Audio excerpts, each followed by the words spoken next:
Okey, bismillahirrahmanirrahim. Kita teruskan lagi pembelajaran kita untuk Al-Quran Kitabku Ensiklopedia Juzuk Amma. Okay, sekarang ni kita akan tengok surah Qul A'udzu Birabbin Nas.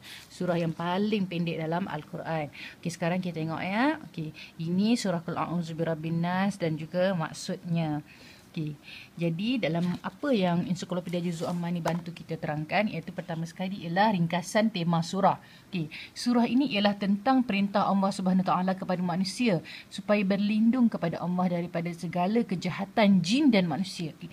Mengapa ayat ini diturunkan? Satu, ketika Nabi Muhammad sallallahu alaihi wasallam jatuh sakit, dua malaikat datang kepada baginda. Malaikat itu membawa perintah dari Allah supaya baginda pergi ke sebuah sumur dan mengeringkan airnya.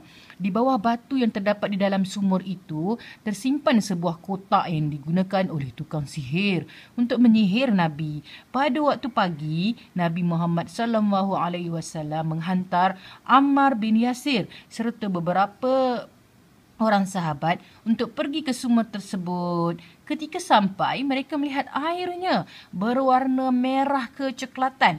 Mereka terus menimba airnya, mengangkat batu tersebut, kemudian mengeluarkan sebuah kotak kecil dari dalamnya lalu membakarnya. Ternyata di dalam kotak itu terdapat seutas tali yang mempunyai 11 ikatan. Allah Subhanahu Taala lalu menurunkan surah An-Nas dan Al-Falaq. Setiap kali Nabi Muhammad sallallahu alaihi wasallam membaca satu ayat dari kedua-dua surah itu, terurailah satu simpulan. Akhirnya sihir itu hilang dari tubuh Nabi Muhammad sallallahu alaihi wasallam. Syaitan yang jahat dan sesat. Adakah kamu semua masih ingatkan kisah Nabi Adam alaihissalam? Nabi Adam alaihissalam merupakan manusia pertama yang diciptakan oleh Allah Subhanahu wa taala.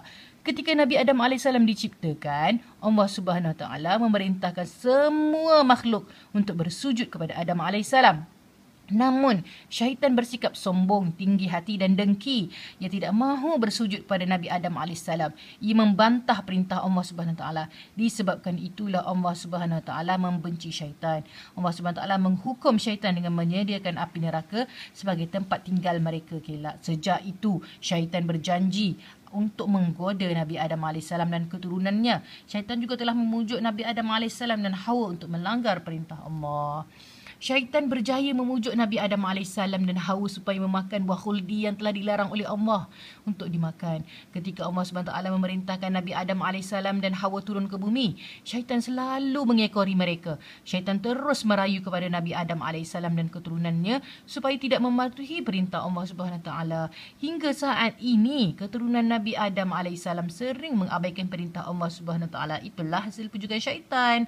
Dalam surah ini, Allah Subhanahu Taala memerintahkan kita supaya meminta perlindungan kepada Allah daripada bisikan syaitan. Syaitan bukanlah seperti yang kita selalu lihat di televisyen. Itu hanyalah rekaan semata-mata. Syaitan tak dapat dilihat dengan mata kasar dan sering bersembunyi dalam diri manusia kerana syaitan selalu membisikkan kejahatan ke dalam hati manusia. Jadi, jika ada rakan-rakan yang mengajak kepada kejahatan, sebenarnya itu adalah bisikan syaitan. Hati-hati jangan sampai terpengaruh. Okey, apakah maksud Maliki? Maksud Maliki ialah raja, iaitu king. Okey, mari kita amalkan pengajaran dia. Inilah senjata yang kita gunakan ketika memberi atau melakukan perkara yang tidak baik. Inilah senjata yang kita gunakan ketika melihat atau melakukan perkara yang tidak baik. Membaca ta'awuz. A'udzubillahi minasyaitanirrajim. Aku berlindung kepada Allah dari godaan syaitan yang terkutuk. Membaca istighfar. Astaghfirullahalazim. Aku memohon ampun kepada Allah yang Maha Agung. Jangan meninggalkan solat 5 waktu. Okey adik-adik, sekarang kita sudah selesai untuk terjemahan surah An-Nas. Kita sudah belajar tentang ringkasan tema surah. Kita belajar tentang mengapa ayat ini diturunkan. Kita tahu cerita tentang syaitan yang jahat dan sesat. Okey, jumpa lagi di siri akan datang.